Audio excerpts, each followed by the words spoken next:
Monsieur le rapporteur général, mes chers collègues, mesdames, messieurs, nous continuons nos travaux de la matinée sur la question de l'attractivité financière de la France. 3 ans après l'accord de sortie du Brexit, nous dressons un bilan de la capacité de la place de Paris et plus largement de la France à attirer les investissements des acteurs financiers. Paris est la 5e place financière la plus attractive du monde selon le classement OFEX et la première place financière de l'Union européenne. Elle a même dépassé Londres, pourtant toujours classée 3e place financière mondiale en termes de capitalisation boursière. Pour autant, la Cour des comptes avait estimé en 2023 que la fin du passeport européen dont bénéficiaient les acteurs financiers situés dans la City à Londres n'avait permis que la création de 2800 emplois à Paris, soit un effet relativement limité. Ce constat renvoie à des observations formulées par Albéric de Montgolfier en 2017 dans son rapport sur l'attractivité financière de Paris. Le rapport concluait aux atouts dont disposait et dispose encore la France pour attirer des investisseurs financiers déçus du Brexit, mais insistait sur la nécessité de réformes pour faire de Paris l'égal de Londres en matière financière. Certaines recommandations du Sénat se sont d'ailleurs concrétisées. Par exemple, l'autorité bancaire européenne est localisée à la Défense depuis 2019, ce dont on peut se réjouir. La question de l'attractivité financière demeure importante à l'heure où les besoins d'investissement pour la transition écologique sont évalués à 110 milliards d'euros par an à partir de 2030 et où le niveau de déficit public invite à la prudence quant à la capacité de l'État à apporter le soutien pourtant nécessaire. On peut s'interroger sur le dosage correct entre financement public et financement privé, mais pour garantir une transition rapide et plus généralement la croissance des entreprises, la mobilisation d'investisseurs de tous horizons dans des conditions encadrées et réglementées peut constituer évidemment un atout. Renforcer l'attractivité financière de la France, c'est aussi l'objectif d'une proposition de loi sur ce thème, vous le savez, déposée par M. le député Alexandre Holroyd, que l'Assemblée doit examiner le 9 avril prochain, avant son passage au Sénat le 7 mai en commission, puis le 14 mai en séance, et pour lequel nous avons nommé comme rapporteur Albéric de Montgolfier. Cette proposition de loi vise à améliorer l'accès des entreprises au marché de capitaux et à moderniser le droit français. La crise de 2008 a toutefois montré de manière flagrante la nécessité d'une régulation du marché financier. L'amélioration de l'attractivité financière de la France passe également par un encadrement des activités du secteur financier par le régulateur, ce qui permet de sécuriser le marché pour l'ensemble des acteurs. Le président du directoire d'Euronext a récemment plaidé pour une supervision unique des marchés en Europe, tout en reconnaissant qu'elle était plus difficile à mettre en œuvre que la supervision bancaire. Pourquoi y sommes-nous arrivés en matière bancaire et n'y arrivons-nous toujours pas pour l'instant pour les marchés financiers ? Nous avons d'ailleurs traité de cette question récemment lors de la visite que nous avons faite à l'AMF. Par ailleurs, dès que le gouvernement avait lui-même annoncé son intention de présenter un projet de loi relatif à l'attractivité de la place financière de Paris, banquiers d'affaires et associations professionnelles s'étaient mobilisés pour présenter leurs propositions. J'étais d'ailleurs assez surpris de lire que parmi leurs priorités figurait un nouvel assouplissement du droit du travail. Leurs vœux sont donc en passe d'être exaucés. L'article 12 de la proposition de loi de M. Holroyd prévoit d'actualiser les dispositions relatives aux rémunérations des preneurs de risques. Ces dispositions permettent d'exclure des éléments de rémunération du calcul des indemnités de licenciement dues à certains personnels des établissements financiers. L'objectif est clair, limiter le coût des licenciements. Selon vous, le coût du travail est-il vraiment un frein à l'attractivité de la place de Paris ? Le droit du travail peut-il être en soi un obstacle ? Pour nous éclairer sur ces enjeux, nous avons le plaisir d'accueillir Mme Marianne Barbat-Layani, présidente de l'autorité des marchés financiers, M. Didier Martin, avocat associé du cabinet Bredin-Pratt, membre expert honoraire du Haut comité juridique de la place financière de Paris, et M. Gérard Gardella, secrétaire général du Haut comité juridique de la place financière de Paris. Monsieur Jean-Charles Simon, délégué général de Paris Europlace. Je vous rappelle que cette audition fait l'objet d'une captation, il n'est pas là peut-être d'ailleurs, si, voilà, qui va peut-être arriver. Je vous rappelle que cette audition fait l'objet d'une captation vidéo retransmise en direct sur le site du Sénat et ses réseaux sociaux. Donc, sans plus tarder, je cède la parole à Marianne Barbalayani pour qu'elle nous donne le point de vue de l'autorité des marchés financiers. Dans le cadre de ses orientations stratégiques pour la période 2023-2027, l'AMF affirme qu'elle intégrera, je cite, pleinement l'enjeu de l'attractivité de la place de Paris dans un contexte d'évolution des canaux de financement des entreprises. Comment cet objectif doit-il se décliner? Quelles sont les actions d'ores et déjà mises en œuvre par l'AMF pour accroître l'attractivité financière de la place de Paris et favoriser le financement des entreprises? Madame la Présidente, vous avez la parole. Merci, Monsieur le Président, Monsieur le rapporteur général, Mesdames les sénatrices, Messieurs les sénateurs. Tout d'abord, je voudrais vous remercier très sincèrement de m'avoir invité à participer à ces échanges sur l'attractivité de la place financière de Paris. Nous avons eu, Monsieur le Président, l'occasion d'évoquer ces sujets récemment, puisque certains d'entre vous nous ont fait l'honneur de venir à l'AMF pour un échange qui a abordé entre autres ce sujet. Donc désolé parce que certains vont retrouver dans mes propos certains éléments qu'ils connaissent déjà, mais évidemment nous n'avons pas changé de position en quelques jours et c'est bien normal.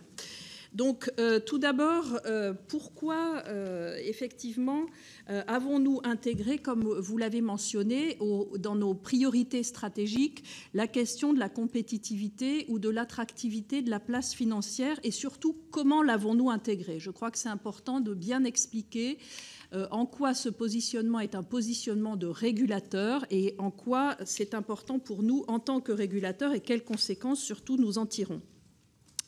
Nous l'avons, peut-être quelques mots d'abord pour rappeler le rôle de l'AMF, très brièvement, puisque l'autorité des marchés financiers, qui est une autorité indépendante, une API, intervient pour protéger les épargnants et les investisseurs et pour réguler les marchés financiers et leurs infrastructures, les sociétés cotées, notamment au titre de leur communication financière, les intermédiaires financiers qui sont autorisés à produire ou à distribuer des instruments financiers. Donc cela vaut pour toutes les sociétés de gestion de portefeuille, les prestataires de services d'investissement, les conseillers en investissement financier et plus récemment, nouvelle compétence qui nous a été confiée, les prestataires de services sur financement participatif.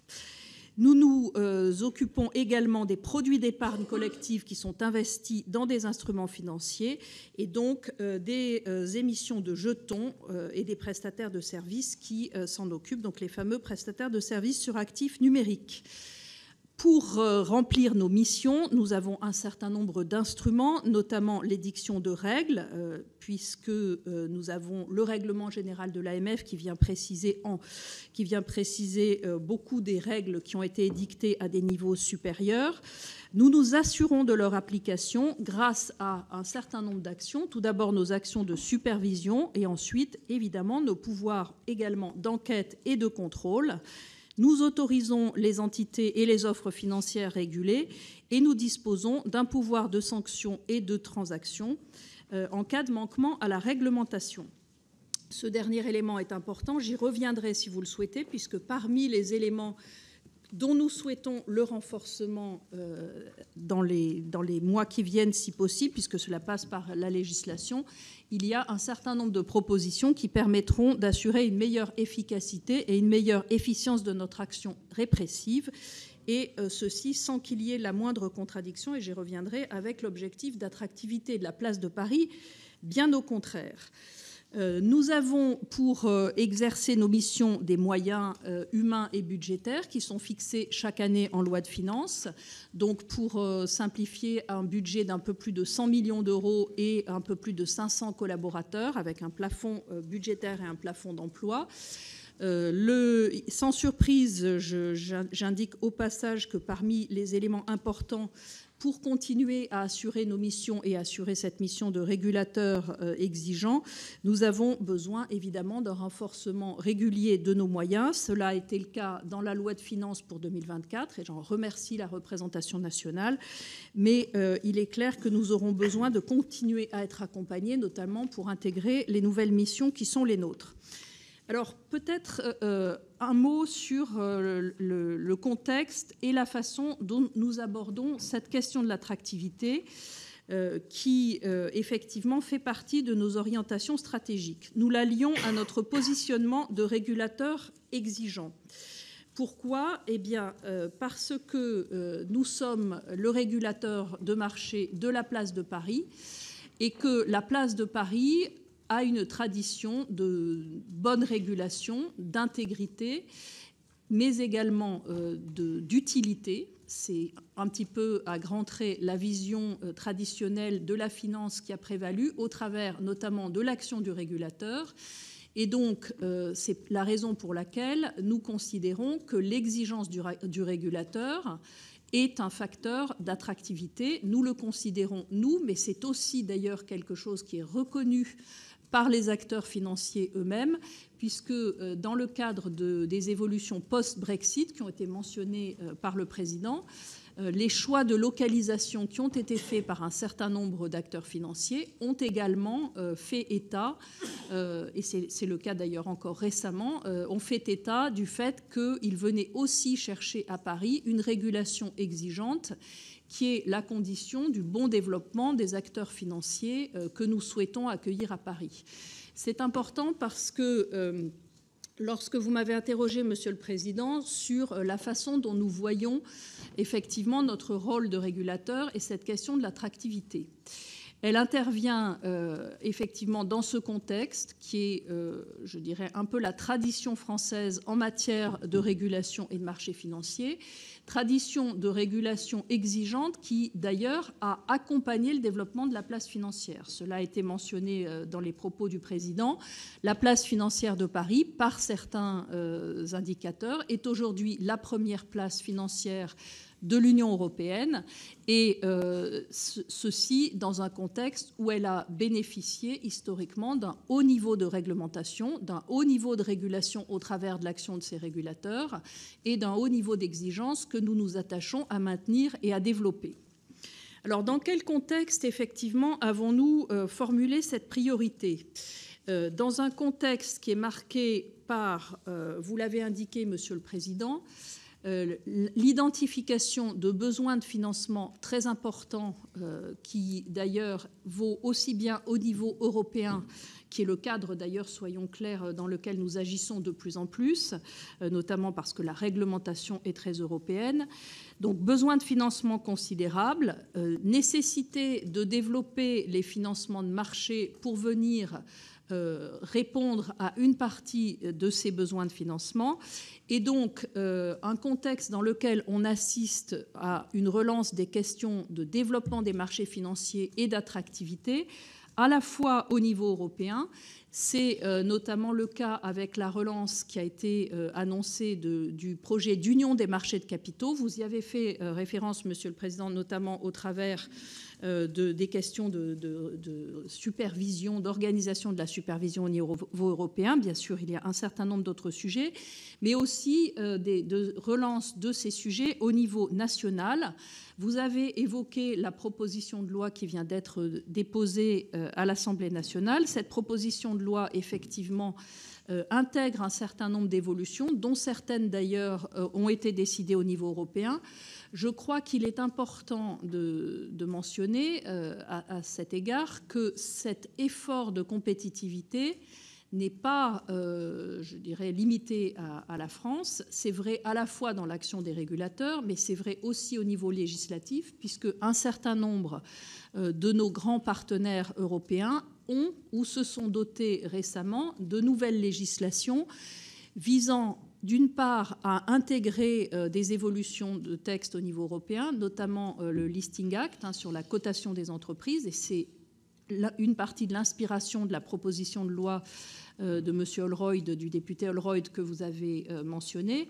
Mais nos collègues ont effectivement, pour certains, déjà des lois votées ou en cours de vote qui intègrent un certain nombre des dispositions que nous retrouvons aujourd'hui dans la proposition de loi Holroyd. Donc, pour essayer de résumer comment est-ce que nous voyons cette question d'attractivité, c'est pour nous une question essentielle.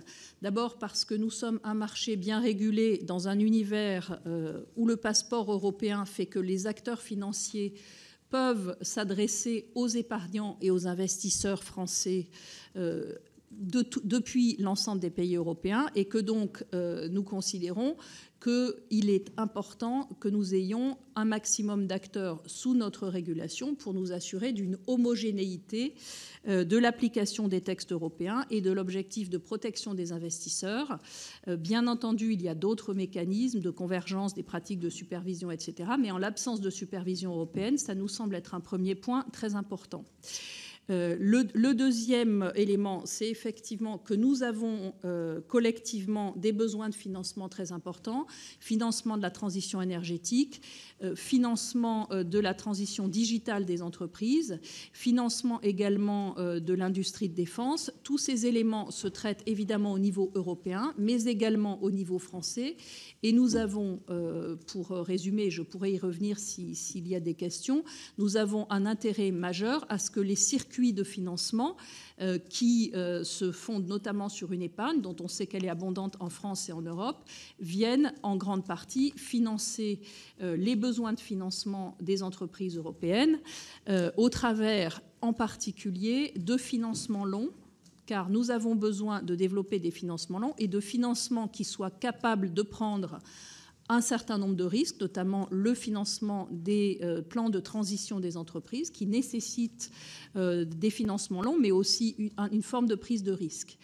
Bien entendu, les financements bancaires traditionnels sont en partie là pour ça, mais le diagnostic est aujourd'hui très clair. Nous avons aussi besoin de développer d'autres modes de financement, des financements de marché, qui passent par les marchés de capitaux, qui passent par les fonds d'investissement. Ces modes de financement se sont beaucoup développés. C'est effectivement le contexte dans lequel, vous l'avez rappelé, nous avons formulé notre plan stratégique. Il y a une évolution du mode de financement des entreprises qui reste modeste en Europe aujourd'hui, puisque le projet d'union des marchés de capitaux se fonde aussi sur le constat que la part des financements de marché peut sans doute augmenter en Europe, à la fois en termes de part de financement, mais aussi d'ailleurs de quantité de financement. Et c'est un des objectifs du sujet de l'union des marchés de capitaux que vous avez évoqué. Donc voilà en quelques mots, Monsieur le Président, ce que je pouvais dire sur les raisons pour lesquelles le régulateur français se préoccupe de ces questions de compétitivité à un double niveau, au niveau européen et au niveau national. Je conclurai d'ailleurs en disant que ces préoccupations sont aussi partagées par l'autorité européenne des marchés financiers, qui est située à Paris, comme l'autorité bancaire européenne, comme cela a été évoqué par le président, puisque nous travaillons avec nos collègues au sein d'une task force sur les sujets d'union des marchés de capitaux pour essayer d'identifier des modalités qui permettront de développer les marchés de capitaux européens. Mais bien entendu, il ne faut pas être naïf. La compétition, c'est aussi une compétition intra-européenne, d'où le fait que nous nous en préoccupons également au niveau national. Voilà, Monsieur le Président. Je vous remercie, Madame la Présidente. Je me tourne maintenant vers Monsieur Didier Martin, avocat associé du cabinet Bredin-Prat et membre expert honoraire du Haut Comité juridique de la place financière de Paris, pour qu'il livre son expertise juridique sur l'activité financière de Paris. Comment améliorer la compétitivité juridique de la place financière de Paris sans nuire à la conformité avec les textes européens et internationaux? Je vous laisse la parole, Monsieur Martin, pour un maximum d'une dizaine de minutes afin que nous ayons ensuite un échange. Merci.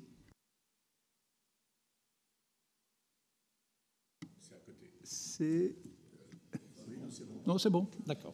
Donc, je vous prie d'excuser l'absence de M. Gérard Mex, qui est le président du Haut Comité, mais qui avait un impératif ce matin. Et donc, j'interviens comme président du comité société de ce Haut Comité, qui a été créé en 2015 à l'initiative de l'AMF, de la CPR, de la Chancellerie, de la Banque de France et du Trésor. Son objet, c'est de réunir des experts, des magistrats, des universitaires, des avocats, des représentants d'entreprises et bien entendu des représentants des autorités qui peuvent se réunir et constituer des groupes de place sur différents sujets juridiques au fur et à mesure des sollicitations des autorités, ce qui a permis d'avoir environ 70 rapports et avis qui ont permis à ces autorités d'enrichir leurs réflexions, mais également de proposer des rédactions de différentes dispositions législatives et réglementaires. Et d'ailleurs, dans la proposition de loi dont on va parler aujourd'hui, il y a ces propositions qui, pour partie, ont été reprises. Alors, en ce qui concerne l'attractivité d'une place, la première réponse, avant tout des étrangers, c'est la stabilité. Alors, je sais bien que c'est un peu une incantation, stabilité juridique et stabilité fiscale, c'est encore plus une incantation. Enfin, il faut tout de même le rappeler, c'est un élément fondamental. Maintenant, une proposition de loi comme celle dont on va parler une fois de plus, qui modernise et qui donne plus d'options, ça fait pas de mal. En ce qui concerne la compétitivité, on peut se dire que la question fondamentale, c'est quoi? C'est la compétition en Europe. Et la France n'est pas le seul pays à vouloir être compétitif. Par exemple, la Belgique, récemment, a réformé son droit des sociétés pour être attractif. Et donc, il est tout à fait logique qu'en France, nous fassions la même chose. Mais il y a un élément important qui est qu'il y a souvent une confusion, et dans la proposition de loi, je la vois une fois de plus. On nous parle du droit britannique. Alors, en matière financière, c'est une évidence. Le Brexit, ce qui a trait au Brexit, très clairement, c'est de voir ce que la France peut faire par rapport à ce qui se passe en Grande-Bretagne. Mais sur le plan juridique, ce n'est pas là où ça se passe du tout. C'est la Hollande. Airbus, une société hollandaise. Stellantis, le rapprochement entre Peugeot et Fiat, c'est une société hollandaise. En 2024, la société Sodexo opère une scission pour les titres restaurants. Quelle est la société, quel va être le droit choisi par la société Sodexo? Donc en 2024, une société hollandaise. Lorsque Vivendi crée une société pour Universal et sa scission, c'est une société hollandaise. Quand une société comme Ferrovial, en 2022, une des plus grandes sociétés espagnoles, choisit de transférer son siège social, c'est une société hollandaise. Donc, il faut voir ce qui se passe en Hollande pour voir, non pas pour copier, mais pour le cas échéant, pour avoir quelques idées. Et d'ailleurs, en ce qui concerne les droits de vote multiples, ce qui a été regardé plus spécifiquement, puisqu'il y a eu un groupe de travail du Haut Comité qui a travaillé sur cette question, ça a été ce qui se passe en Hollande, compte tenu, une fois de plus, de nombre de sociétés qui disposent de ces droits. Et donc, le premier point, me semble-t-il, qui est important, c'est de se dire que la compétition et l'attractivité, c'est partagé par les autres pays européens, et celui qui est en pointe sur ce plan-là, c'est la Hollande. Ils veulent être le Delaware de l'Europe. Ça veut dire quoi, le Delaware de l'Europe? La quasi-totalité des sociétés cotées aux États-Unis est incorporée dans l'État du Delaware, parce qu'il existe une dissociation connue en droit anglo-saxon, et dans d'ailleurs la plupart des pays, et pas en France, qui permet d'avoir un siège juridique et un siège réel dans un autre État. Et donc, vous avez bon nombre de sociétés qui se constituent dans l'État du Delaware pour profiter des règles de droit, de la jurisprudence et des tribunaux de l'État du Delaware. Et donc, la Hollande, c'est son objectif, c'est de pouvoir être l'État du Delaware à l'avenir en Europe. Donc, la compétitivité juridique, elle est lancée, elle existe, et donc c'est très bien que nous puissions effectivement la développer. Alors, je voudrais évoquer deux points plus spécifiques, plus pointillistes, mais pour vous dire que le diable est dans le détail. Dans la proposition de loi est évoquée la Chambre internationale en matière d'arbitrage de la Cour d'appel de Paris. Vous savez probablement que Paris est une place très importante en matière d'arbitrage et peut-être encore aujourd'hui la place la plus importante dans le monde pour l'arbitrage international. Il y a des intérêts en jeu importants, puisque quand vous avez des audiences à Paris, c'est le monde entier qui vient, au fur et à mesure des audiences, se réunir avec les parties concernées, les témoignages, les experts, les cabinets. Et donc, il a été créé, il y a maintenant quelques années, une chambre internationale, tout à la fois au tribunal de commerce, mais également à la Cour d'appel, et la proposition de loi, aujourd'hui, propose que ça soit la Cour d'appel de Paris par sa chambre internationale, qui puisse être compétente dès qu'il y aura un recours contre une sentence arbitrale ou contre l'exécutoire d'une sentence arbitrale étrangère.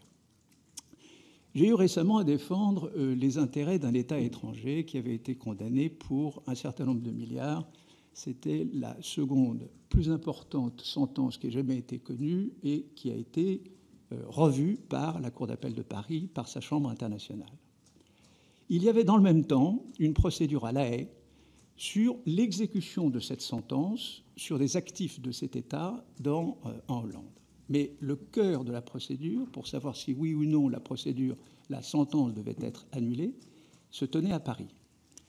Compte tenu de l'engorgement de la Cour d'appel de Paris, nous avons réussi à avoir 4 heures d'audience, 2 heures pour l'État, 2 heures pour les autres parties et cet arbitrage.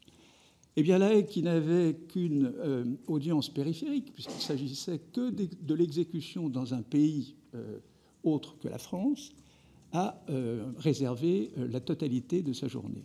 Et je n'en veux absolument pas à la Cour d'appel, qui ne pouvait pas faire autrement. Il y a un engorgement qui fait que...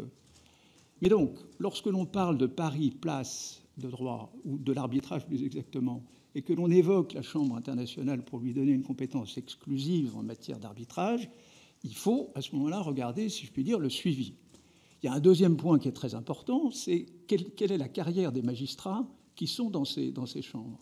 Quand je vois ce qui s'est passé en matière boursière, pendant longtemps, on n'a pas pris en considération cet élément, ce qui fait que les magistrats qui avaient passé un certain temps à cette formation ne savaient pas véritablement où aller. Ça n'a pas été valorisé. Eh bien, en ce qui concerne la Chambre internationale, celui qui présidait cette Chambre part l'année prochaine. Et donc, ça fait 2 ans qu'il est là, à peine. Donc, tout ça pour vous dire que, en ce qui concerne l'attractivité, il y a bien entendu ce qui relève de mesures législatives, mais ça relève aussi d'un comité de suivi. Ce qu'a d'ailleurs fait le Haut Comité en ce qui concerne la Chambre internationale du tribunal de commerce de Paris, puisque la Chambre internationale existe également devant le tribunal de commerce. Et donc, un certain nombre de propositions ont été faites. Et il me semble que, pour suivre cette question, c'est-à-dire de l'arbitrage international, ce serait bon qu'il y ait un suivi, peut-être tous les 2 ans, pour voir ce qu'il en est et pour regarder globalement ce qu'il en serait pour maintenir cette attractivité à Paris des juridictions dans les recours éventuels. Voilà ce que je voulais dire en propos liminaires avant de répondre aux questions concernant les modifications envisagées. Merci, Maître. Je vais maintenant laisser la parole à Monsieur Jean-Charles Simon, qui, en tant que délégué général d'Europlace, va pouvoir nous éclairer sur les améliorations souhaitées par les acteurs du marché financier afin d'améliorer encore l'attractivité de Paris. Quels sont les avantages compétitifs de la place de Paris? Quels obstacles vous semblent devoir encore être levés? Vous avez la parole, monsieur. Merci, Monsieur le Président. Monsieur le Président, Monsieur le rapporteur général, Mesdames les sénatrices, Messieurs les sénateurs, merci beaucoup de votre invitation ce matin sur un sujet qui est la raison d'être de notre organisation, créée en 1993 par donc les acteurs du marché des métiers financiers de la place de Paris et qui donc s'est mobilisé et se mobilise depuis plus de 30 ans pour essayer de faire de Paris un centre financier de premier plan au niveau européen et mondial. Je dois dire qu'il faut bien mesurer à quel point c'est un combat extrêmement féroce. C'est-à-dire qu'il y a une compétition internationale pour ces emplois, pour ces métiers, pour ces activités et pour ces capitaux qui surpasse probablement tout ce qui existe dans les autres secteurs économiques pour une raison très simple, c'est qu'on est sur des choses extrêmement volatiles. On est sur des emplois généralement très qualifiés, très bien rémunérés, de gens qui bougent d'une capitale à une autre très facilement, et donc sur des mouvements de capitaux qui également bougent très facilement.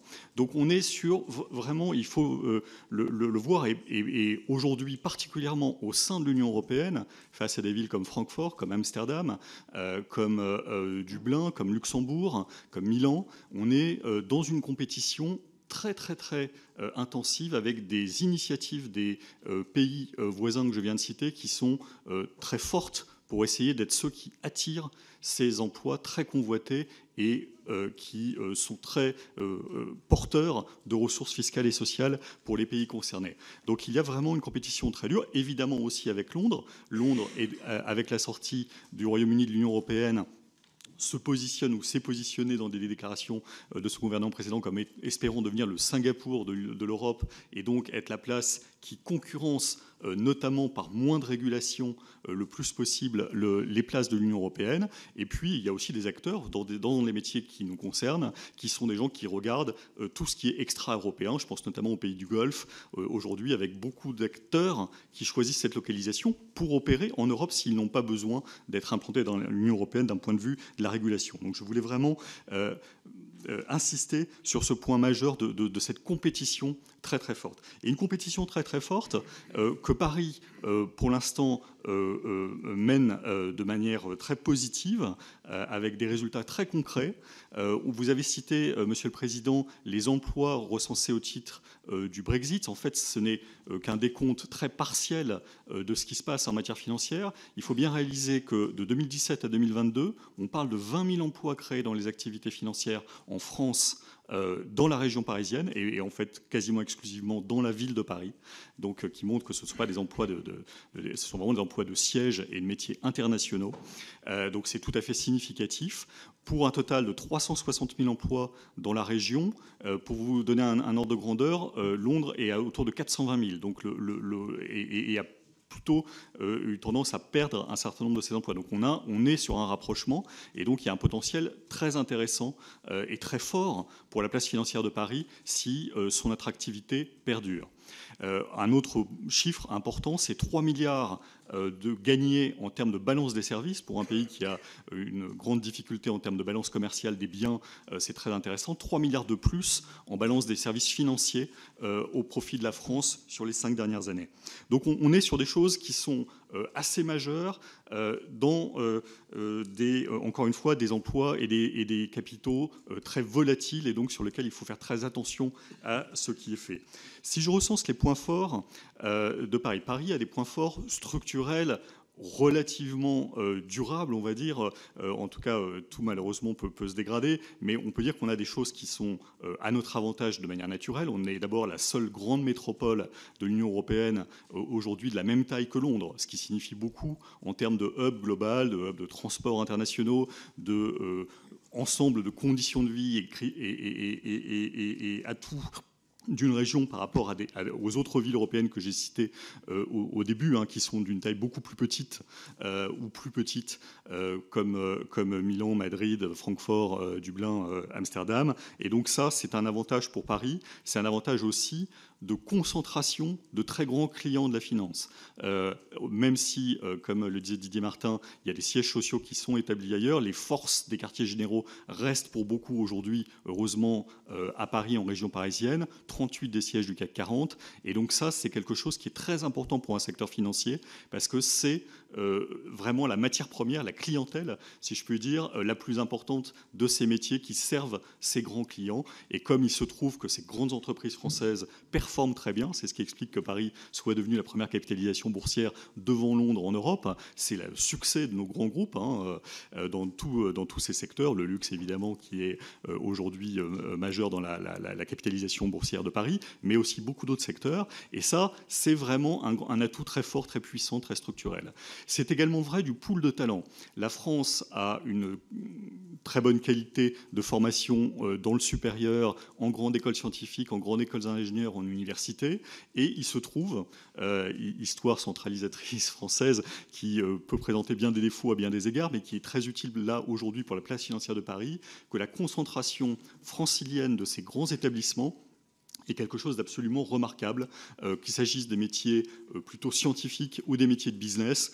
Il y a vraiment une qualité à Paris et autour de Paris qui est sans équivalent, peut-être même dans le monde. Quand vous regardez le classement du Financial Times sur les masters en finance, les 3 premiers établissements sont des établissements français.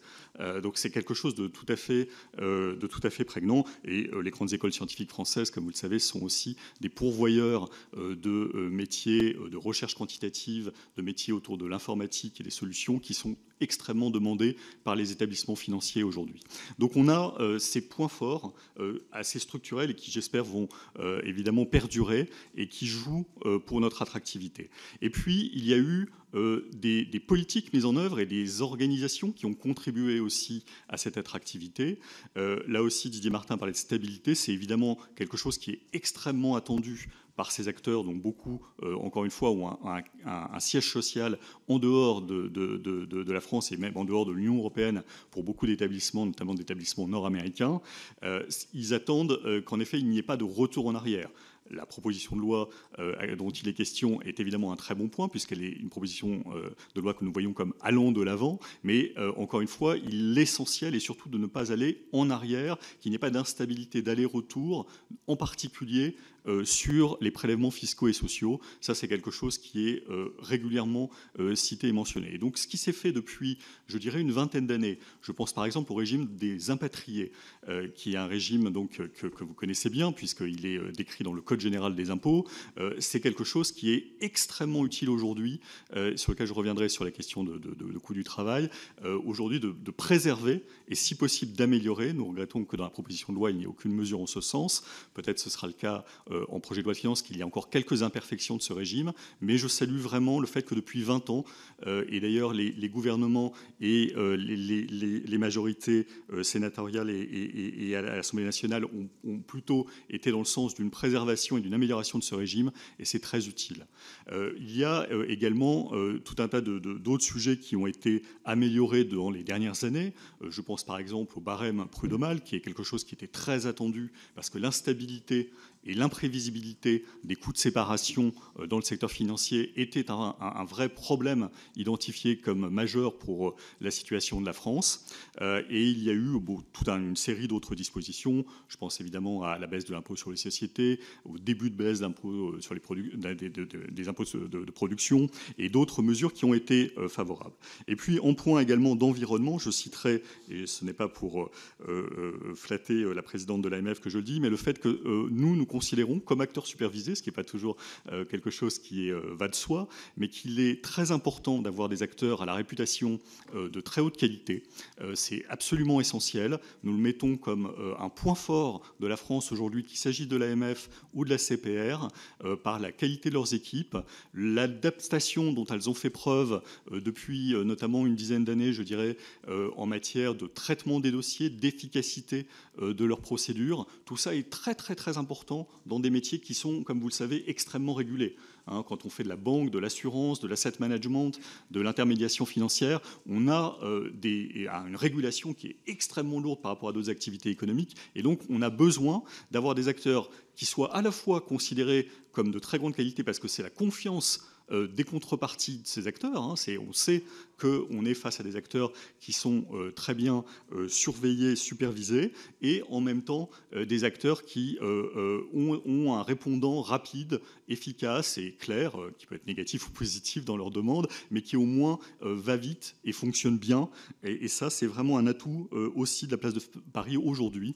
Et je dirais que nous, là aussi, c'est peut-être original de la part de représentants d'acteurs supervisés, mais nous sommes tout à fait favorables à ce que les moyens nécessaires soient alloués à ces superviseurs et régulateurs pour faire en sorte que cette qualité perdure. Et je peux vous dire qu'elle est très scrutée par les acteurs qui, notamment justement au moment du Brexit, ont regardé quels étaient les meilleurs lieux d'implantation possible au sein de l'Union européenne avec le départ du Royaume-Uni. Donc c'est quelque chose de tout à fait important. Alors en revanche, il y a des points faibles. Et il y a des points faibles majeurs. Je dirais que la réponse auprès de mes adhérents qui revient de manière permanente, c'est la question du coût du travail.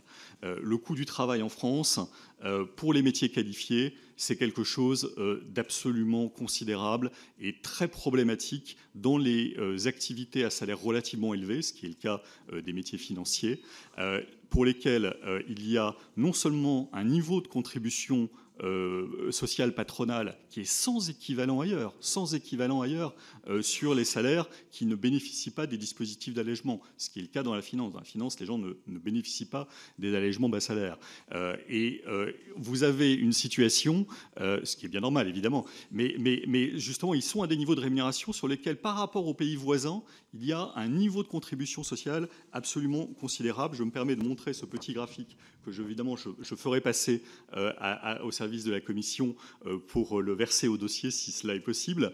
Vous voyez ce qu'est le taux moyen de cotisation patronale en France pour des salaires. Donc on commence au SMIC et on progresse ensuite dans l'échelle des salaires. En orange, vous avez la courbe française, au-dessus de 40% du salaire brut. Alors que vous voyez que l'Italie, l'Allemagne, le Royaume-Uni sont des niveaux sont en dessous de 15%. Quand on s'éloigne, le taux moyen effectif pratiqué est inférieur à 15%. Et cela n'est même pas toute l'histoire, puisqu'à ces 40% français, dans la finance, il faut rajouter la taxe sur le salaire à 13%. Donc on a quelque chose qui est absolument totalement dirimant en matière de comparaison sur les coûts du travail uniquement. Heureusement que les acteurs ne se prononcent pas que là-dessus. Mais quand vous voulez donner 100 de salaire net, à peu près au niveau du salaire moyen de la finance, en France, 100 de salaire net après impôt sur le revenu, il faut que l'employeur verse à peu près 250 €, là où en Allemagne, il faudra qu'il verse 165 €. Donc on a un écart qui est absolument majeur, et c'est cela dont nous parlent tout le temps nos adhérents, et en particulier les adhérents étrangers qui découvrent parfois en partie cela. Donc ça, je voulais vous le signaler comme étant quelque chose qui n'est pas vraiment l'objet de la proposition de loi, évidemment. Je comprends que c'est des choses qui sont structurellement très difficiles à changer. Nous avons un grand regret, c'est que il y a eu un projet de réforme des retraites qui a baissé le plafond des cotisations de retraite complémentaires obligatoires assez largement et qui aurait permis de se rapprocher des plafonds qui existent dans les pays voisins. C'était le projet de 2019-2020 qui n'a pas eu de suite. Mais ça, c'est quelque chose qui aurait pu vraiment jouer en faveur de Paris, puisque la retraite complémentaire obligatoire pèse très lourd dans ce niveau d'écart de cotisation patronale. Et je termine en disant que sur les questions de séparation, on a aussi quelque chose qui est assez peu compétitif, même très peu compétitif, à nouveau pour les hauts salaires. Je ne parle là ici que de salaire de la finance. Donc quand on est au-dessus de tous les dispositifs qui existent jusqu'à 3,5 fois le SMIC en termes d'allègement, on est sur des niveaux d'indemnité de départ qui sont très élevés. Vous avez, le président a cité l'article 12 de la proposition de loi débattue à l'Assemblée nationale sur la question des preneurs de risques et des rémunérations variables des preneurs de risques. C'est une première avancée qui est intéressante, d'essayer de dire que pour ces acteurs-là, la rémunération variable ne sera pas prise en compte pour le calcul, puisque ce sont des rémunérations variables, comme vous le savez, qui peuvent être très très élevées, ne sera pas prise en compte dans le calcul des barèmes d'indemnisation en vigueur en France, qu'il s'agisse des indemnités légales et conventionnelles ou qu'il s'agisse des indemnités prud'homales en cas de licenciement sans cause réelle et sérieuse. Il nous semble qu'il faudrait aller au-delà et qu'il faudrait une disposition qui plafonne en valeur absolue le barème, notamment le barème le barème prud'homal, barème Macron, puisqu'il est souvent appelé ainsi, qui aujourd'hui en fait n'est pas adapté à ces rémunérations. C'est un barème qui et encore une fois, je le disais, a été très utile et très apprécié en termes de lisibilité et de prévisibilité, et qui convient à 99% des salaires.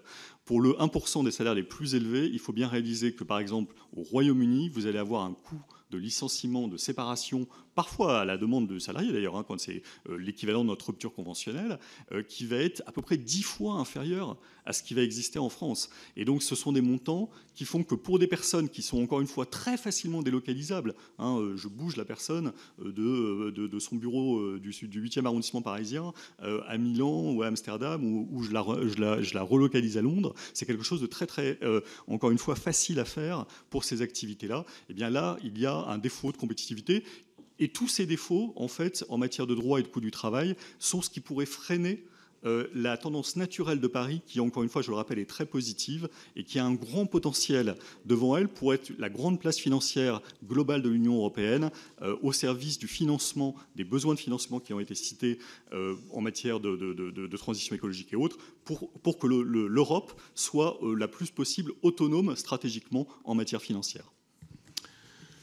Je vous remercie, Monsieur Simon. Je ne doute pas que ça puisse susciter quelques questions.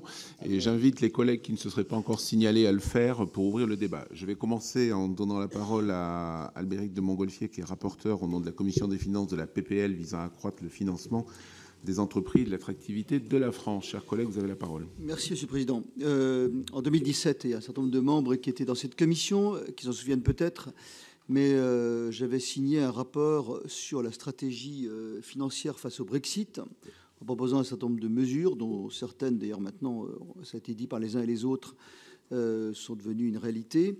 Et parmi les mesures qui avaient été proposées, qui me paraissaient de nature à renforcer cette compétitivité, il y avait la question, c'est une des propositions, d'assouplir le droit des titres par l'introduction d'actions à droit de vote multiple. Nous étions en 2017. Et les uns et les autres, vous en avez parlé comme un élément fort de l'attractivité. Alors, nous sommes en 2024. Pourquoi a-t-il fallu attendre tant de temps pour que cette proposition d'assouplir le droit des titres par l'introduction d'actions à droit de vote multiple puisse devenir une réalité à travers la proposition de loi très bien inspirée par Bercy? Voilà. Est-ce que les choses ont changé? Est-ce que les garanties paraissent suffisantes aujourd'hui? Deuxième question, une des autres propositions que j'avais faites à l'époque portait sur l'assurance vie. Notamment, vous connaissez l'un des moyens d'amener des capitaux, c'est évidemment en France l'assurance vie. Vous connaissez la compétitivité de l'assurance vie luxembourgeoise. Voilà, pourquoi il y a toujours des freins? Pourquoi, de ce point de vue, est-ce uniquement c'est pas fiscal, c'est le super privilège du Luxembourg, c'est la possibilité d'avoir des titres non cotés. Voilà, est-ce qu'il n'y a pas de ce côté de l'assurance vie qui représente un gisement d'épargne considérable, des assouplissements à prévoir, parce que la proposition de loi très bien inspirée n'en parle pas.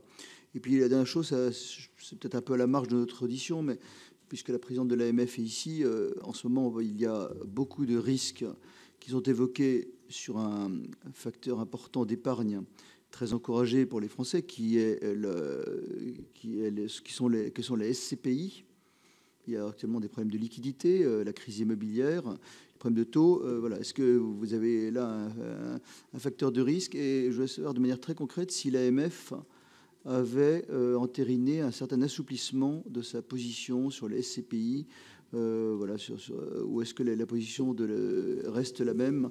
J'entends dire des choses qui peuvent être inquiétantes en termes de liquidité, de certaines, voire de viabilité de certaines SCPI. Pouvez-vous nous éclairer sur ce point, Madame la Présidente? Merci beaucoup. Merci Albéric. Je vais maintenant donner la parole à notre rapporteur général, Jean-François Husson. Oui, merci Monsieur le Président. Merci à nos différents intervenants. 2 ou 3 questions vraiment très rapides. La première, pour revenir à la suite de notre visite la semaine dernière à l'AMF et des orientations stratégiques d'ailleurs de l'AMF sur la période 2023-2027, j'ai noté qu'une des priorités était évidemment de renforcer la place de Paris, mais notamment en étant vigilant sur le fait d'essayer d'éviter la surréglementation et notamment la surtransposition. Alors, en écho, on entend simplification.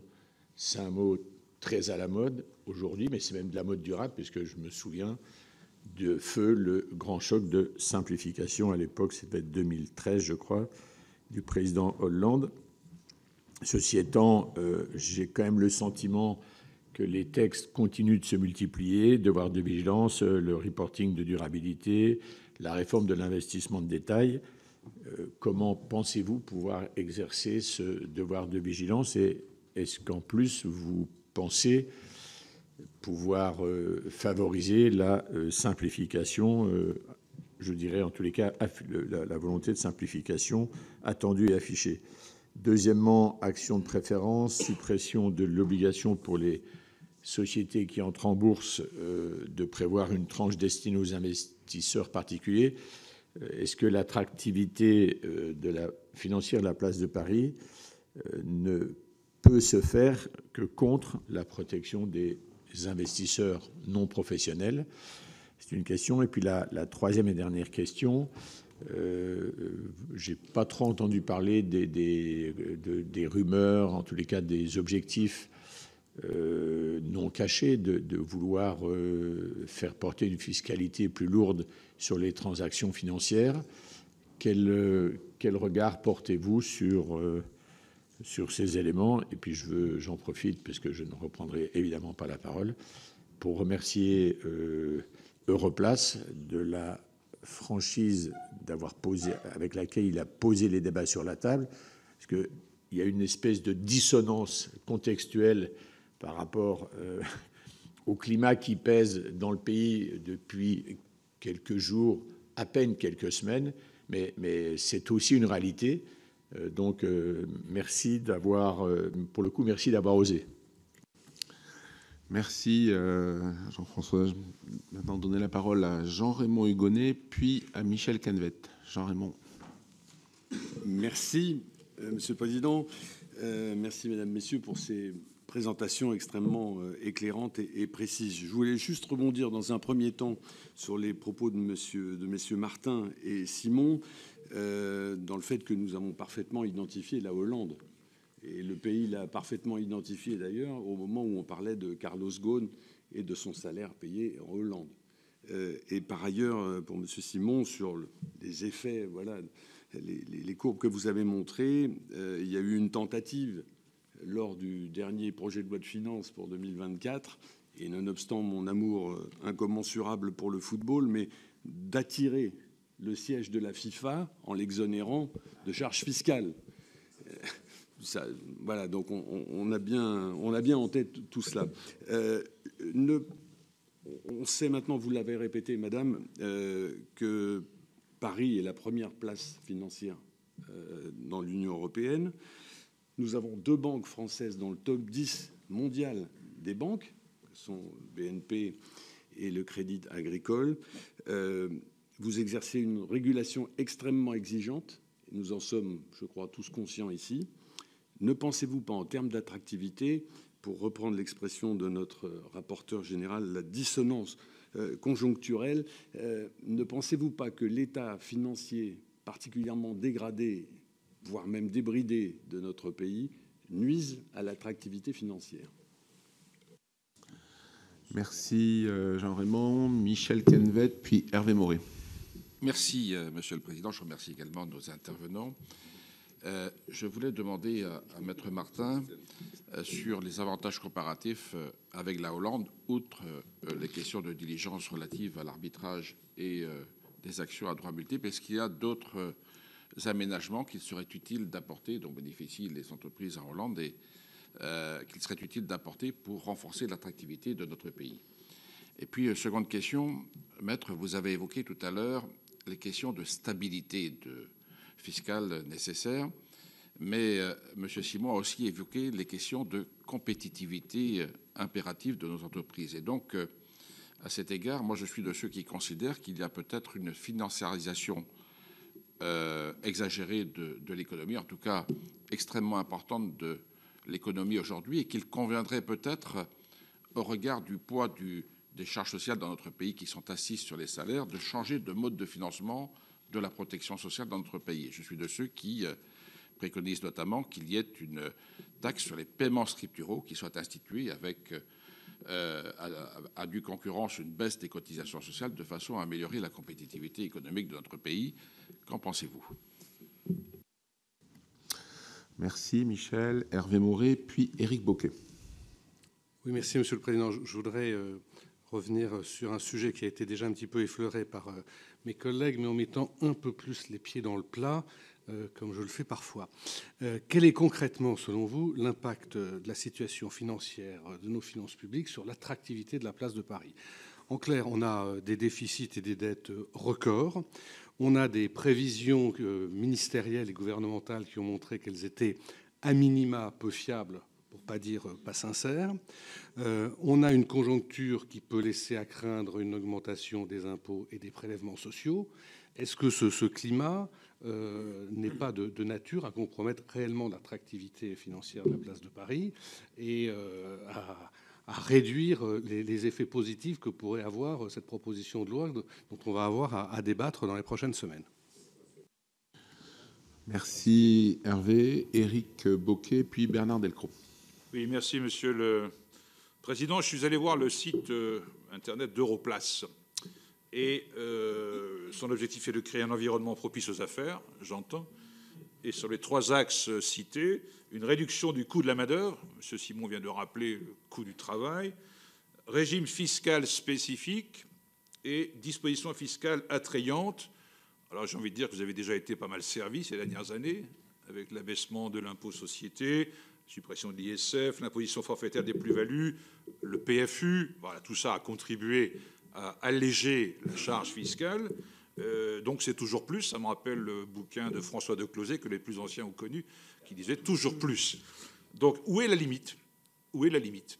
Parce que si j'entends qu'on évoque, et ça c'est M. Martin qui l'évoque, le Delaware, ce petit État sur la côte est des États-Unis, qui compte plus de sociétés enregistrées que d'habitants, 1 200 000 sociétés, 950 000 habitants. Donc il y a des dispositions législatives intéressantes pour les sociétés, mais il y a aussi des dispositions fiscales que vous n'avez pas citées qui sont particulièrement intéressantes, d'où cette concentration de l'essentiel des groupes, comment dirais-je, déclarés à Wall Street, à la bourse, qui sont immatriculés effectivement dans le Delaware. Si c'est ça l'objectif, parce que les Pays-Bas, effectivement, on est dans une compétition redoutable, effectivement. Mais où est la limite, encore une fois? Notre collègue Hugonet vient de rappeler l'amendement FIFA qui a été retoqué au Sénat de manière unanime et que le gouvernement s'est empressé de remettre dans le texte de l'Assemblée avec le 49.3. Exonération, effectivement, d'impôt société, de cotisation foncière des entreprises et de CVAE. Si c'est ça qu'on veut, il faut le dire, proclamez-le. Alors, Monsieur le maire a fait des annonces il y a quelque temps par rapport au texte de loi qui se prépare.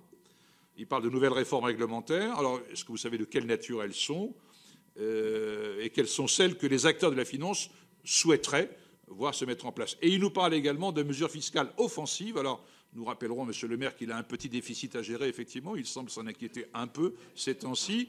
800 milliards de dettes à son actif. C'est pas que lui, il y a le Covid, d'accord, mais il y a quand même 800 milliards de dettes. Donc, est-ce qu'il envisage sérieusement des mesures fiscales offensives? Qu'est-ce que ça veut dire? Est-ce que vous avez des informations là-dessus? Dernier point sur le coût du travail. Je ne pense pas que ça ait empêché le secteur bancaire de prospérer ces 10 dernières années, puisqu'à fin 2013, on a constaté une rentabilité record depuis 10 ans. Donc voilà les propos que je voulais vous communiquer. Merci. Merci Eric pour cette intervention vivifiante. Bernard Delcros. Merci Monsieur le Président. La France a instauré il y a une dizaine d'années ou un peu plus, je crois, une taxe sur les transactions financières avec un seuil de capitalisation boursière qui a été fixé. Certains évoquent la possibilité de faire évoluer cette taxe, soit d'étendre son assiette aux sociétés étrangères, par exemple, soit de faire évoluer son taux. Donc ma question est simple. Pensez-vous qu'une évolution dans ce sens de cette taxe sur les transactions financières pourrait avoir un impact sur l'attractivité financière de la France, de la place de Paris?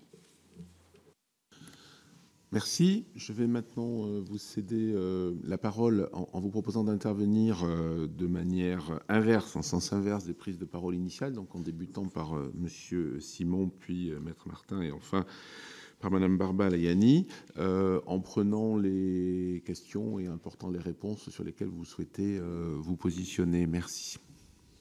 Merci Monsieur le Président, merci pour toutes ces questions et ces points. Donc je ne répondrai pas sur tous les points, mais sur les points qui concernent le plus directement Paris Europlace. La question des droits de vote multiples, effectivement, c'est un sujet qui oppose, je dirais, deux choses. Hein. D'un côté, l'idée qu'en effet, il faut être attractif et compétitif par rapport à ce qui existe. Il y a par exemple sur le marché américain non seulement des droits de vote multiples, mais en plus très très peu d'encadrement à ces droits de vote multiples, ni en durée, ni en ratio entre actions de préférence et actions ordinaires. Et en Europe, donc le cas des Pays-Bas a été cité, l'Allemagne a annoncé son intention d'également adopter ce dispositif, le Royaume-Uni l'a déjà également. Et donc ça, c'est le fait qui a pesé le plus plus dans la position, en tout cas des acteurs privés de la place, de dire qu'il fallait permettre cette possibilité pour les introductions en bourse, uniquement, et évidemment pas pour les entreprises dans leur ensemble, et que ça pouvait correspondre en effet à une préoccupation de créateurs d'entreprises qui sont hésitants à aller en bourse parce qu'ils se disent je vais perdre le contrôle, et donc ils peuvent préférer d'autres financements, et notamment des financements en dette, ce qui est regrettable parfois pour leur développement. Donc il ne faut pas leur empêcher ce développement pour cette raison, et donc on peut leur concéder un dispositif qui leur permet de garder le contrôle de la gestion courante pour une certaine durée de leur entreprise après l'introduction en bourse, qui dilue leur part des actions de l'entreprise. Mais en face, effectivement, il y a beaucoup d'acteurs de la place qui sont attachés au principe une action, une voix, et c'est souvent ce qui a fait probablement hésiter ou avoir des positions qui pouvaient sembler contradictoires au sein des acteurs de la place. Paris Europlace a publié en 2021 une position sur le sujet, qui est une position qui pour la première fois, allait dans le sens de la création de ces droits de vote multiples. Le HCJP a fait un très gros travail, il en parlera peut-être, je ne vais pas l'évoquer, mais qui a, je pense, été à trouver le point d'équilibre de la place. Et nous, ce point d'équilibre, c'est un peu celui que nous portons. Nous avons bien noté que dans la proposition de loi, il y a quelque chose de très offensif avec l'idée de ne pas avoir de ratio encadrant notamment les droits de vote multiples pour les actions de préférence sur des marchés réglementés, ce qui nous a un peu surpris par rapport au système multilatéraux de négociation. Il nous semble qu'il faut qu'il y ait une limite, le point d'équilibre, encore une fois, il y a des gens qui sont très allants, des gens qui sont très à vouloir freiner cela, et donc le point d'équilibre, c'est à peu près donc les propositions que le HCJP avait publiées en 2022, c'est-à-dire qu'on pense que 10 pour 1 en maximum dans ratio droit de vote, c'est déjà pas mal. Ça vous permet, avec compte tenu des niveaux de participation de l'Assemblée générale, avec grosso modo 5-6% du capital, de continuer à contrôler une société, ce qui est quand même peu, déjà de part du capital, donc ça nous semble déjà pas mal comme ratio. Et effectivement, il faut une durée qui fasse qu'à son terme, il y ait extinction de ces droits de vote multiples. Là aussi, l'idée de 7 ans renouvelables une fois, dans des conditions qui font que tous les actionnaires sont satisfaits d'un renouvellement, ça nous semble être une bonne chose. Bon, les curseurs ne sont pas totalement figés, mais en tout cas, il y a un équilibre à trouver sur ce point. Sur les questions de surtransposition, en fait, de droit européen déjà, de ce qui existe dans le droit européen, on a parlé du devoir de vigilance et d'autres sujets. Là, nous sommes très clairement à dire que, évidemment, si l'Union européenne devenait un repoussoir pour les métiers de la finance, ce serait un gros problème pour attirer du monde à Paris. Il va de soi que comme on est sur une discipline qui est très largement communautarisée dans son droit, il faut que l'Europe, et c'est aussi en ce moment un travail que nous faisons dans la perspective de la nouvelle mandature du Parlement européen et de la Commission européenne, ait conscience de cette exigence de compétitivité. C'est vraiment tout à fait indispensable. Il faut que cela soit vraiment beaucoup plus au cœur de l'action des pouvoirs publics européens qu'aujourd'hui, parce que l'Europe, malheureusement, a décroché depuis 15 ans par rapport à d'autres ensembles économiques.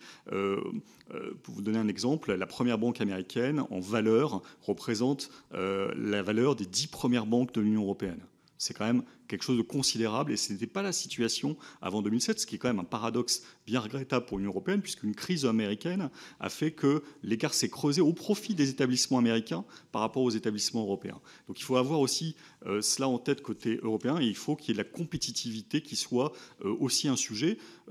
Et ça vaut évidemment pour la question, vous avez évoqué les sujets de surtransposition, que la France a pu avoir tendance à souhaiter dans certaines dispositions très précises en matière financière. Il faut là aussi que, quand il y a transposition, il y ait bien la conscience du fait qu'il faut ne pas devenir moins attractif que les voisins. Et pareil pour le travail de régulation des régulateurs. Une des premières choses que le Royaume-Uni a pu faire en sortant de l'Union européenne en matière financière, c'est d'intégrer les objectifs de compétitivité du secteur dans les mandats de ces deux régulateurs, comme c'est le cas pour la SEC aux États-Unis, en disant que c'est quelque chose qui est important. Nous, on pense aussi que ce serait quelque chose de plus clair, même si on apprécie évidemment que des régulateurs disent qu'ils ont ce souci en tête, mais on trouve que ce serait plus clair, que ça figure explicitement dans le mandat. On pense évidemment notamment à la Banque Centrale Européenne et à d'autres acteurs en disant, voilà, c'est quelque chose que vous devez avoir en tête, parce qu'encore une fois, c'est derrière notre souveraineté qui est en jeu. Si demain, les acteurs non européens deviennent ultra dominants sur le marché européen, eh bien, il y aura une perte de souveraineté importante pour l'Union européenne, parce que ce sont des acteurs qui, notamment, si jamais les conditions deviennent moins favorables, risquent de se replier ensuite sur leur marché, et donc l'Europe risque de manquer de capitaux pour l'ensemble de ses besoins de financement de son économie et de ses transitions. Et puis, les points qui ont été évoqués, que je me permets de regrouper sur les sujets que j'ai pu évoquer en droit du travail ou autre. Alors, la limite, il n'y a pas, on n'est absolument pas demandeur du fait que la France devienne un paradis fiscal et social. Il nous semble qu'on en est relativement loin et qu'il y a des marges de manœuvre. Ce que j'évoquais, je parlais de l'Allemagne et de l'Italie, par exemple, comme comparatif en matière de cotisation sociale patronale, qui sont bien en deçà des niveaux français. Ce ne sont pas des paradis fiscaux, donc on ne demande pas du tout à être au niveau de Dubaï ou d'autres places dans lesquelles on n'est absolument pas dans le même univers, donc on reste bien dans le modèle français social et on ne le remet absolument pas en cause, on ne le conteste pas, on ne veut pas de changement de nature de ce régime, mais il faut bien prendre conscience qu'on est à 32% du PIB en matière de dépenses sociales publiques. Dépenses sociales publiques. Et les dépenses sociales publiques, elles sont donc financées par des prélèvements obligatoires en face, et ce niveau est un niveau record au monde. C'est-à-dire qu'il n'y a aucun autre pays n'a autant socialisé la protection sociale de manière obligatoire. Et c'est un vrai handicap, parce que, et c'est pour ça que je suis toujours dubitatif sur l'idée qui a pu être à un moment mentionnée d'un changement d'assiette ou d'assiette complémentaire. Pourquoi pas? Il y a sûrement des améliorations à faire et un peu de choses à faire, mais on parle de 32% du PIB, donc c'est colossal. Et donc, par exemple, je le dis juste comme ça, si on allait au taux maximum de TVA à 25%, on ne réduirait probablement les cotisations sociales patronales que de même pas 10%. Donc on serait pas encore du tout dans l'épure. Donc on est sur quelque chose qui est encore une fois considérable. Et pourquoi? Parce qu'on a voulu couvrir énormément. Je parlais des retraites complémentaires obligatoires. Aujourd'hui, le plafond de retraite complémentaire obligatoire en France, c'est quelque chose qui dépasse 30 000 € de rémunération brute mensuelle. C'est absolument colossal. C'est-à-dire que jusqu'à ce niveau de rémunération, vous avez 25% du salaire brut qui part en cotisation retraite obligatoire, sans nécessairement qu'objectivement, à ce niveau de salaire extraordinairement élevé, les gens aient besoin d'être, si je puis dire, protégés sur leur risque vieillesse. Alors que dans un pays comme l'Allemagne, on s'arrête à 7 000 et quelques euros de rémunération mensuelle brute en termes de cotisation retraite. Il n'y en a pas au-dessus. Il n'y en a pas au-dessus. Après, il n'y a que des systèmes volontaires.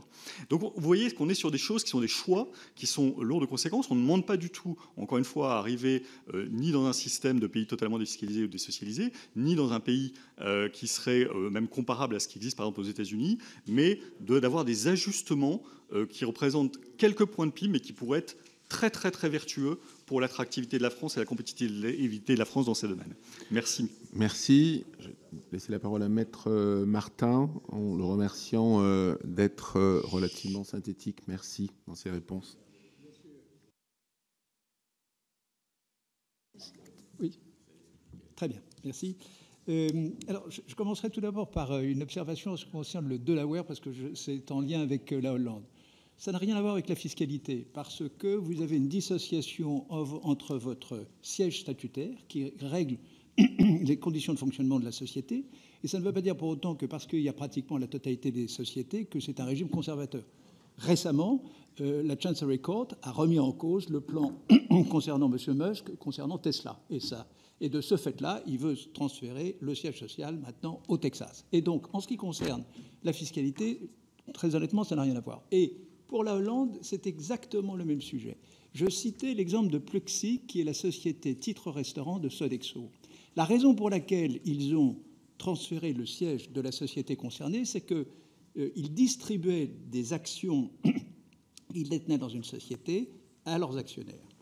Et à cette occasion, il perdait les droits de vote double de ses actions.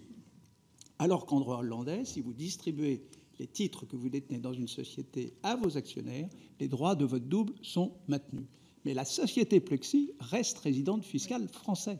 Donc, ça n'a rien à voir avec la fiscalité. Donc, il faut bien se dire que le droit hollandais est un droit plus pragmatique et qui permet à un certain nombre d'entreprises de faire davantage ce qu'ils veulent. Par exemple, vous avez la possibilité d'avoir 2 présidents. En droit français, ce n'est pas possible. Et donc, vous avez toute une série de dispositions qui permettent de faire du sur-mesure sans que l'on ne soit contraint par des dispositions d'ordre public pour protéger je ne sais quel intérêt. Bien. Donc, ça, c'est le premier point en ce qui concerne le Delaware. Le deuxième point en ce qui concerne la fiscalité et la FIFA. Bien évidemment, c'est une question avant tout politique. Mais il faut savoir que, par exemple, la CCI s'est fait proposer par les autorités suisses d'avoir ce régime. C'est quoi la CCI à Paris? Pourquoi on a défendu la CCI à Paris quant à l'arbitrage international? D'abord parce que, en soft power, comme disent les anglo-saxons, c'est très important, parce que l'Afrique, dès que vous avez des arbitrages importants en ce qui concerne le droit minier ou bien d'autres sujets concernant la vie des États, eh bien, vous avez des arbitrages qui se tiennent à Paris, des audiences et toute une série de personnes qui viennent, et il y a un effet induit. Donc, la Suisse propose à la CCI d'avoir le régime équivalent, c'est-à-dire sans impôt. On peut considérer qu'avant tout, le principe, c'est qu'il n'y a aucune raison. Mais si un jour la CCI transférait son siège en Suisse, il faudrait comprendre pourquoi. Et donc, de ce fait-là, il y a les principes et puis il y a aussi la réalité et les effets des décisions qui peuvent être prises le cas échéant. Pour le devoir de vigilance, il existe déjà en droit français. Et en réalité, il y a effectivement une directive en cours aujourd'hui qui, a priori, devrait être approuvée in fine. Ce n'est pas encore définitivement certain. Mais ce devoir de vigilance, il est, lorsqu'il y a des carences invoquées par les parties prenantes, contesté devant les tribunaux. Et aujourd'hui, vous avez un certain nombre d'affaires pendantes devant les tribunaux, et c'est ce qui se passe aujourd'hui. Alors, est-ce que la France, pour le devoir de vigilance, se retrouve dans une situation moins favorable que d'autres pays étrangers qui ne connaîtraient pas des obligations aussi grandes? Alors, je suis désolé, je vais reprendre encore le cas de la Hollande. C'est l'affaire Shell. La Chambre des entrepreneurs a enjoint la société Shell de réduire les émissions de CO2 pour être conforme aux accords de Paris. Ce qui veut dire que vous pouvez avoir des tribunaux en Europe qui appliquent les mêmes principes en ce qui concerne le réchauffement climatique, enfin la lutte contre le réchauffement climatique, sans que pour autant le devoir de vigilance n'existe aujourd'hui. Donc il ne faut pas exagérer non plus le fait que parce qu'il existe un devoir de vigilance en France, nous serions avec un handicap majeur par rapport aux autres pays, notamment européens, qui ne le connaissent pas.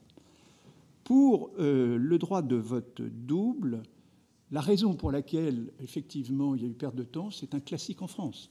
Pour les actions de préférence elles-mêmes, on a mis 10 ans pour qu'un régime puisse permettre aux sociétés d'adopter le régime des actions de préférence. Pourquoi? Parce qu'à chaque fois, dans les propositions de loi, dans les lois votées, il y avait des garde-fous, il y avait des contraintes qui faisaient qu'en réalité, on était d'accord sur le fait que les actions de préférence, ça devait être développé en France. Ça concernait essentiellement des sociétés non cotées.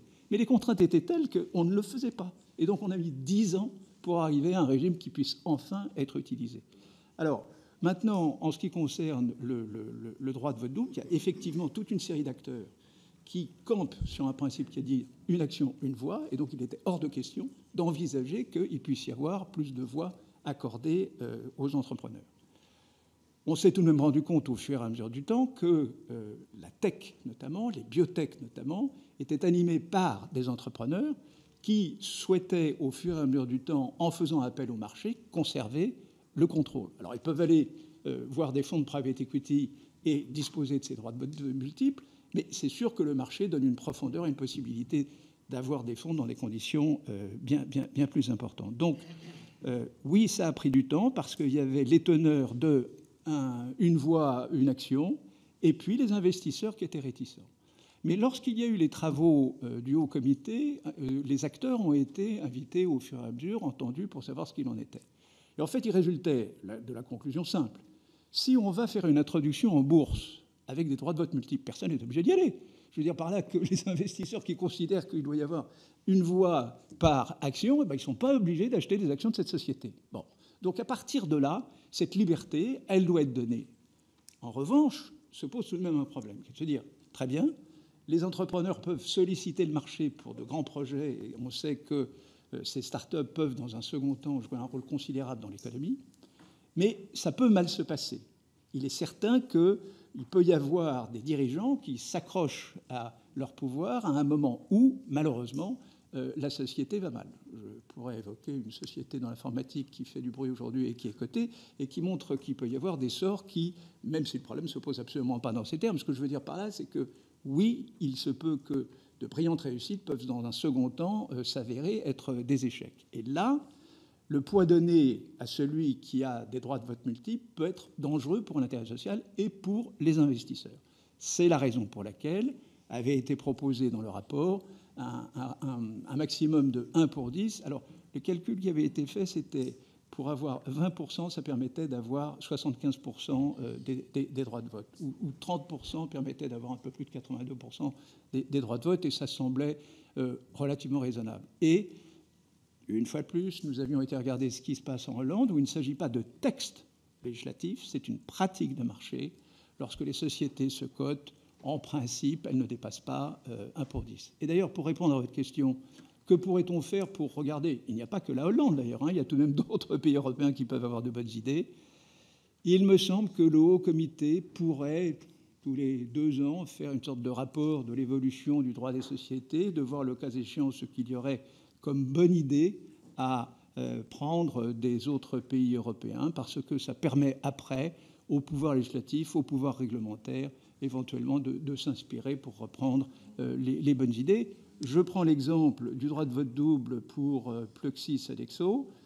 Si jamais on avait été alerté suffisamment à temps, peut-être que la loi aurait pu changer et permettre le maintien des droits de vote double dans un cas de figure de cette nature. Donc, effectivement, le Haut Comité pourrait jouer ce rôle. Donc, pour en terminer, pour les droits de vote multiples, la loi prévoit une durée de 10 ans. Les travaux avaient prévu 7 ans. Pourquoi 7 ans? Parce que ça correspond à, grosso modo, le temps d'un business plan. Donc, c'était de dire, l'entrepreneur a sa chance, pendant le plan d'action qu'il peut décrire au marché, mais passé cette période, eh bien, à ce moment-là, on doit revenir au droit commun, sauf si les assemblées générales décident d'un report éventuellement de 5 ans. Le deuxième point différent par rapport, dans la proposition de loi par rapport au projet ou aux préconisations du Haut Comité, c'est de savoir qui en bénéficie. Il est vrai qu'il avait été précisé que ce seraient ceux qui ont une fonction de dirigeant au sein de l'entreprise. Et ceci n'est pas mentionné dans la proposition de loi. Ceci étant dit, c'est plus compliqué que cela. Il y a des sociétés qui peuvent faire appel au marché dans un second temps, alors que l'entrepreneur lui-même a déjà pris du champ. Les sociétés américaines, de ce point de vue-là, sont tout à fait illustratives. Lorsque le marché s'est développé, les dirigeants n'étaient déjà plus dirigeants, mais pour un certain nombre de cas de figure, mais étaient investisseurs et contrôlaient la direction de l'entreprise. Donc c'est la raison pour laquelle le fait que la proposition ne reprenne pas ce point n'est pas en soi un problème. Et donc, pour en terminer, globalement, cette proposition va dans le bon sens. Et après tout, si les contraintes qui étaient proposées dans le rapport du groupe de travail n'étaient pas intégrées, c'est de faire confiance au marché. Et de ce fait-là, la Hollande, une fois de plus, montre que ça peut fonctionner. Juste dernière observation, il y a la possibilité d'avoir l'instauration de droits de vote multiples en cours de vie de la société, alors qu'elle est cotée, mais pour les sociétés qui sont cotées sur les marchés les moins importants. Et là, du coup, il y a une limite qui est fixée à 25 pour 1, qui nous ne semble pas déraisonnable. Mais il est vrai que dans ce cas de figure, c'est différent, puisque vous êtes dans un cas de figure où la société est déjà cotée, et donc vous avez des actionnaires qui ont pu investir à un moment où il n'y avait pas de droit de vote multiple. Donc c'est la raison pour laquelle, dans ce cas-là, il est possible qu'il faille un petit peu plus de contraintes. Merci, Maître, pour ces réponses. Madame la Présidente, vous avez la parole pour la conclusion de notre échange. Merci. Merci beaucoup. Je vais essayer de répondre aussi de manière synthétique. Un certain nombre de questions ont été adressées directement à l'AMF, notamment par le vice-président Albéric de Montgolfier.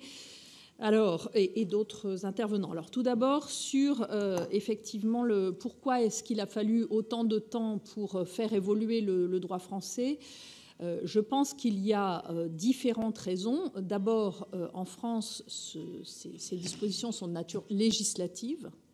Et donc, il faut évidemment avoir, comme on dit, un véhicule législatif pour pouvoir faire évoluer ce type de dispositions. Et on sait qu'en matière financière, ça n'est finalement pas si fréquent que cela, ce qui d'ailleurs est une question intéressante et importante parce que au-delà du niveau franco-français, il y a la question de l'évolution du droit européen, puisque si nous avons aujourd'hui autant de textes en France, en Italie, en Allemagne et ailleurs qui aborde cette question, c'est aussi parce que le Listing Act qui a été adopté au niveau européen permet, ou en tout cas rend nécessaire, l'introduction de droits de vote multiples. Alors après, chaque pays va le transposer, entre guillemets, à sa manière, ce qui est peut-être, entre guillemets, d'ailleurs, enfin, entre parenthèses, une petite difficulté quand on parle de compétition.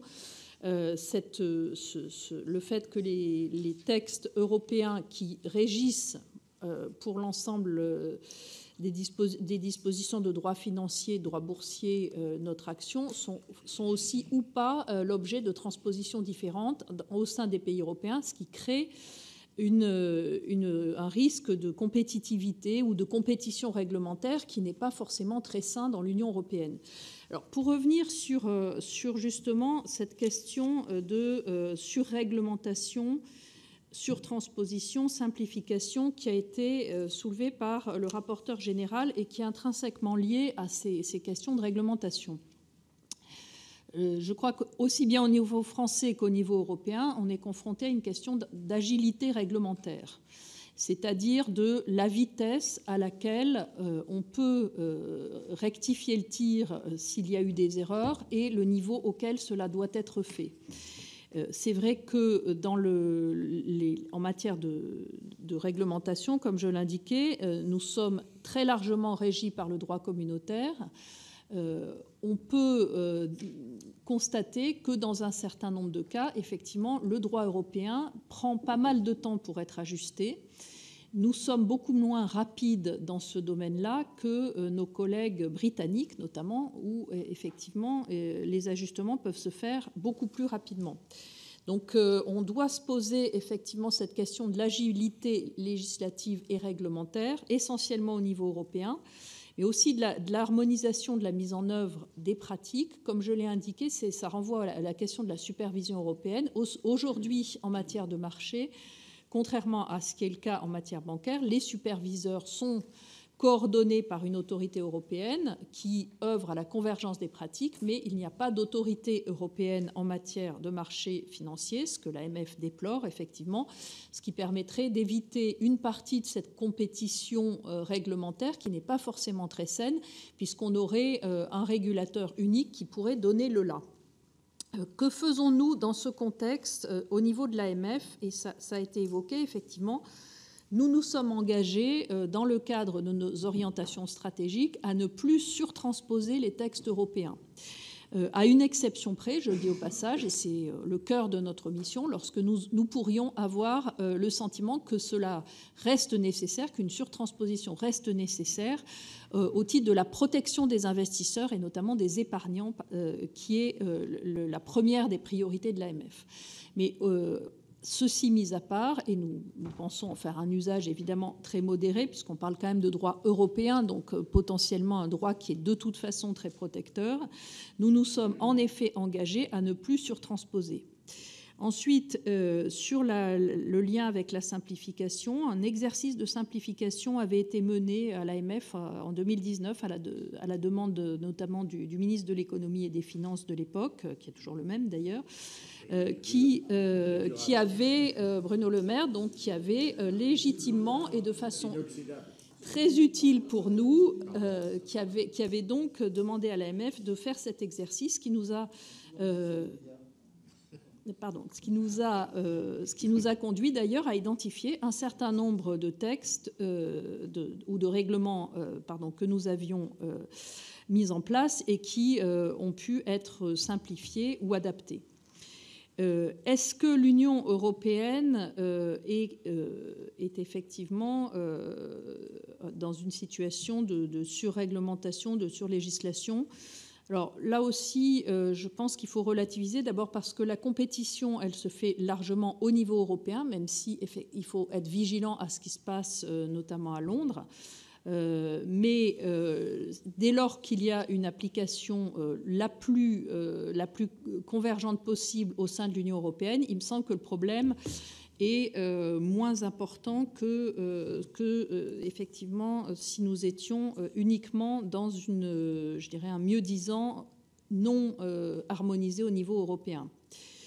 Sur la question qui a été posée justement sur une décision récente de l'AMF de supprimer l'obligation d'une tranche réservée aux investisseurs particuliers, qu'on appelle dans notre jargon la tranche retail, lors des introductions en bourse. Alors c'était effectivement un élément de surtransposition qui subsistait en France.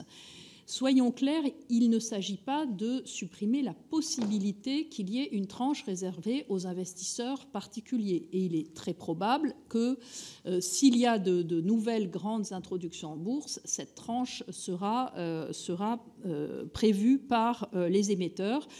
Il ne s'agit pas non plus d'aller contre la protection des investisseurs particuliers. On peut se demander d'ailleurs à cet égard s'ils sont toujours favorisés lorsqu'ils ont une tranche réservée. Le parcours boursier d'un certain nombre d'entreprises montre que c'est effectivement quelque chose qu'il faut regarder d'assez près en tant qu'investisseur. Alors, donc notre idée est bien de dire qu'il ne s'agit pas de faire de l'attractivité contre les investisseurs. Encore une fois, les investisseurs pourront toujours profiter de tranches réservées le cas échéant, et il leur est toujours loisible, évidemment, d'acheter en bourse ensuite un titre une fois qu'il a été introduit, ce qui leur permet d'éviter des phénomènes qu'on a beaucoup observés, comme je le disais, sur les récentes introductions en bourse, c'est-à-dire le fait que le cours de bourse ensuite est beaucoup moins important et assez rapidement que lors de l'introduction en bourse. Donc pour les particuliers, il y a peut-être aussi un intérêt à attendre un petit peu de voir comment l'entreprise évolue pour investir. Ils sont moins avertis par définition que les grands investisseurs ou les investisseurs institutionnels. Pourquoi est-ce que cela posait un problème d'attractivité très concret pour que les introductions en bourse se fassent plutôt à Paris qu'ailleurs, et notamment aux Pays-Bas ? Parce que lorsque vous avez une tranche réservée aux investisseurs particuliers, vous devez avoir une offre qui dure au moins 6 jours. Tandis que lorsque vous n'avez pas de tranche réservée aux particuliers, l'offre peut être ouverte pendant 2 ou 3 jours. Ça peut paraître mineur, mais lorsque vous avez des marchés financiers qui sont extraordinairement volatiles, ce qui est la situation depuis de nombreuses années, eh bien, les émetteurs sont, pour certains d'entre eux, extrêmement réticents à prendre ce risque de laisser l'offre ouverte pendant quasiment toute une semaine. Et donc, très concrètement, nous étions dans une situation où les émetteurs préféraient aller sur des marchés où cette tranche réservée aux investisseurs particuliers n'existait pas, et nous aurons très prochainement une belle introduction en bourse à Paris de la société Planisware, qui a clairement communiqué sur le fait qu'elle avait plutôt évité de le faire à Paris dans ses projets parce qu'elle ne voulait pas laisser son offre ouverte aussi longtemps sur le marché parisien. Donc vous avez là un exemple très concret de comment se joue la compétitivité et l'attractivité. Il nous semble que c'est important aussi pour les investisseurs particuliers qui auront accès à ce titre plus facilement s'il est coté à Paris, que la cotation se fasse à Paris. Donc, encore une fois, pas d'opposition entre l'attractivité et la protection des investisseurs. Et nous en avons effectivement tenu compte dans cette décision qui a été prise par le Collège de l'autorité des marchés financiers récemment. De nombreuses questions ont été posées sur les droits de vote multiples. Je crois que la réponse qui a été faite au nom du HCJP est très claire. Et effectivement, c'est un sujet qui a été longuement étudié. Il n'arrive pas par hasard. Et d'autre part, il arrive par une disposition européenne. La France va, comme l'ont fait déjà l'Allemagne et l'Italie, transposer le Listing Act, qui a été adopté au niveau européen et qui prévoit justement ces droits de vote multiples. Alors ensuite, effectivement, je souscris à ce qui a été évoqué sur les objectifs de ces droits de vote multiples qui visent notamment pour les entreprises dont le fondateur souhaite pouvoir lever des capitaux sur les marchés financiers, mais sans perdre trop rapidement son influence et son contrôle sur la société. Ça vise à permettre de concilier effectivement l'accès au marché de capitaux, qui est très important pour le financement des entreprises, mais aussi la capacité pour les fondateurs de rester influents ou de garder un rôle important dans la gestion de la société et dans la mise en œuvre des business plans qu'ils ont prévus. Donc, je ne reviendrai pas sur les différentes modalités qui ont été évoquées. Nous souscrivons effectivement, un peu par construction, puisque nous sommes au HCJP, aux limites et encadrements qui ont été prévus par le HCJP et qui visent effectivement à trouver un bon équilibre. Et c'est effectivement ce vers quoi on s'oriente. Pour répondre plus précisément aussi aux questions du vice-président sur les questions d'épargne, SCPI, assurance vie. Alors tout d'abord, pardon, mais l'assurance vie n'est pas dans le champ de la réglementation dont nous nous occupons au niveau de l'AMF, c'est la CPR qui est compétente, vous le savez. Sur les SCPI et plus généralement sur les fonds immobiliers.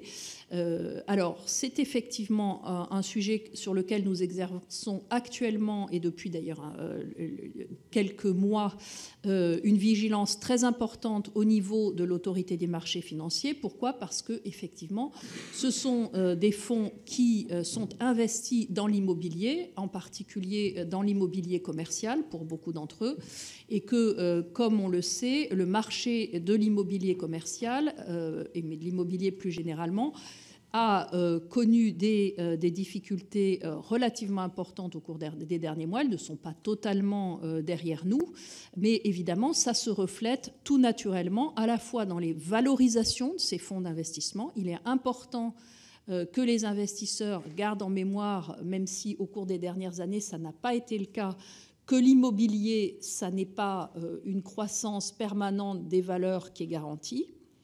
Nous nous sommes beaucoup attachés d'ailleurs à l'AMF à pousser les gestionnaires de fonds à actualiser les valorisations de manière plus fréquente que ce qu'ils faisaient pour éviter, et c'est le deuxième objectif de notre action, les problématiques d'inégalité entre investisseurs. Car en effet, si des investisseurs retirent leurs fonds à un moment où les valorisations restent sur des valorisations anciennes et dans une période où les valeurs baissent, on a un risque d'inégalité forte entre les investisseurs et il est donc nécessaire que la valeur de ces fonds reflète le plus étroitement possible l'évolution du marché. Le deuxième sujet qui est posé à cette occasion, c'est le sujet de la liquidité. Là aussi, il y a des questions d'égalité entre les porteurs de parts. Il est très important que les sociétés de gestion se dotent toutes d'outils de gestion de la liquidité.